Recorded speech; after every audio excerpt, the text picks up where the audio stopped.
Bakit naghahanda ang Albania, Belgium, Bulgaria, Canada, Croatia, Czech Republic, Denmark, Estonia, Finland, France, Germany, Greece, Hungary, Iceland, Italy, Latvia, Lithuania, Luxembourg, Montenegro, Netherlands, North Macedonia, Norway, Poland, Portugal, Romania, Slovakia, Slovenia, Spain, Sweden, Turkey, United Kingdom, Sweden at United States of America laban sa banta ng World War III sa pangunahing pambibita ni Putin at ng China. Isang pa ito ang North Korea. Bakit naghahanda ang NATO para sa World War III?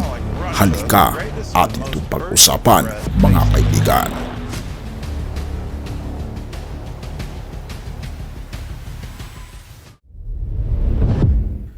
Sa kanyang unang malaking talumpati bilang British Defense Secretary, sinabi ni Grant Shapps na dapat maghanda ang Britain para sa digmaan laban sa China, Russia, Iran at North Korea sa mga susunod na 5 taon. Ang pagbibigay prioridad sa pagmimilitar kaysa sa paglago ng ekonomiya ay lubusang makitid ang pananaw kung susubukan ng United Kingdom at United States daw na harapin ang 4 na bansa na itinuturing na blacklist ni Shapps. May 8 kaaway na tropa para sa bawat sundalo ng Britanya o Amerikano ayon sa British Unheard. Ang nakaraang linggo ay talagang kakaiba sa British Isles. Sa kanyang unang malaking talumpati bilang British Defense Secretary, sinabi ni Grant Shapps na dapat maganda ang Britain para sa digmaan laban sa China, Russia, Iran at North Korea sa mga susunod na 5 taon.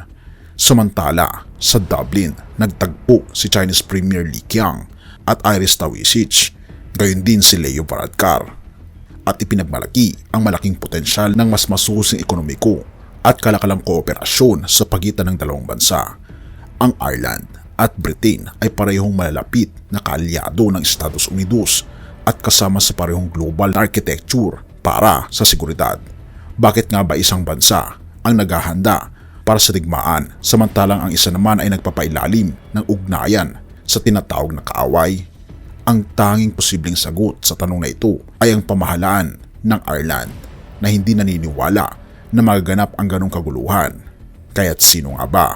Ang sagot ay tila ang NATO na nag-anunsyo kamakailan na magsasagwa ito ng pagsasanay para sa 2nd digmaang pandaigdig. Oo, nais ng NATO na maghanda para sa World War III. Isang pandaigdigang labanan na malamang mag-escalate tungo sa nuklear na digmaan at magdudulot ng pagkawasak ng mundo. Sa unang tingin, parang iniwanan na ng matatanda ang kwarto. Subalit sa masusing pagsusuri, mas marami pang ebidensya na nagpapatunay nito. Isalamin ang bagong itinakdang axis ng evil ni Shapps. Kapwa ang mga bansang ito ay may kabuuang 8.2 milyong tropa, kasama aktibong mga tauhan at mga nasa reserves. Ngunit ilang sandali matapos ang kanyang apokaliptong talumpati, nanganganib ang posisyon ng Defense Secretary na nagsasabing hindi bababa sa 73,000 ang bilang ng British Army kung sasamahan pa ng Amerika. Ang resultang hukbo ay tila kaunti kumpara sa kanilang iniisip na kalaban. Ang United States Army na kasalukuyang nasa gitna ng isang masamang krisis sa recruitment ay may kabuong lamang 1.07 milyong tropa. Kung susubukan ng United Kingdom at United States na labanan ang 4 na bansa sa blacklist ni Shapps, may 8 kaaway na tropa para sa bawat sundalo ng Britanya o Amerikano. Pag-isipan din kung paano natin dadalhin ang mga sundalo mula rito patungo doon. Noong unang bahagi ng buwang ito, inanunsyo na hindi maaaring ipadala ang mga aircraft carriers ng UK sa Red Sea dahil sa kakulungan ng mga marinero, katulad rin sa Amerika. Ang British military ay nangangaranas ng matinding kakulangan sa personal dahil sa isang krisis sa recruitment. Maaari bang mabalik ito sa 5 taon?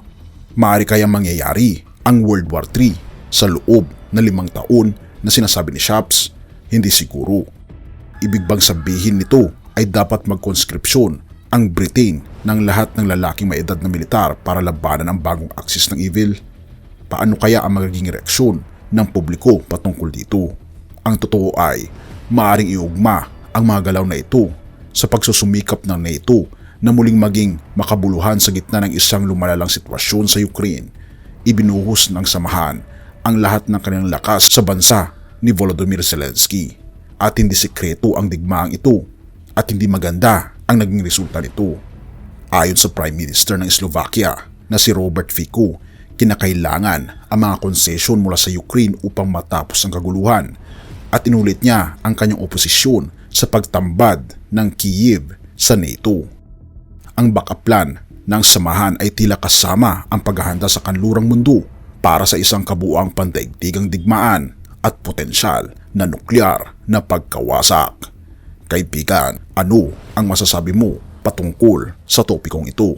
I-comment mo naman sa ibaba upang malaman ko rin ang iyong kuro-kuro.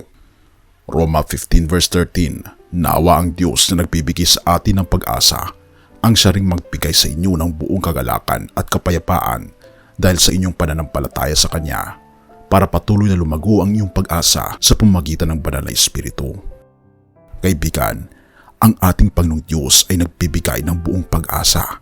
Nawa ay matanggap natin at tanggapin natin ang kagalakan at kapayapaan sa pamamagitan ng ating pananampalataya sa Kanya sa pamamagitan ng banal na Espiritu. Purihin ang ating Panginoong Diyos at salamat kaibigan sa iyong panonood. Tayo'y manalangin. Ama naming banal, mga Panginoon naming Diyos, kami po'y lubos na nagpapasalamat at nagagalak hindi dahil sa kung anong nangyayari sa aming mundo, kundi dahil kahit na gaano kasama ang aming mundo at kahit na saan pa ito patutungo, naniniwala kami na higit ang inyong pong pag-ibig sa mga taong nananampalataya sa inyo. Panginoon, nandito po ang inyong mga anak, nananalangin. Natulungan kami, Panginoon. Bigyan kami ng sapat na pananampalataya upang sa ganun, Panginoon, ay makita po namin ang hinaharap. Makita po namin ang liwanag sa hinaharap dahil nararanasan po namin ang kadiliman. Bigyan kami, Panginoon, ng pag-asa. Salamat, Panginoon, sa inyong pong pag-ibig at salamat sa inyong pong pagmamahal sa bawat isa. Iligtas po, Panginoon, ang inyong pong bayan at patawarin po kami sa lahat ng aming pagkukulang at pag-asala at salamat sa pagdinig ng aming mga panalangin sapagkat ito ay aming samot hiling sa matamis na pangalan ng aming Panginoon Jesus. Amen.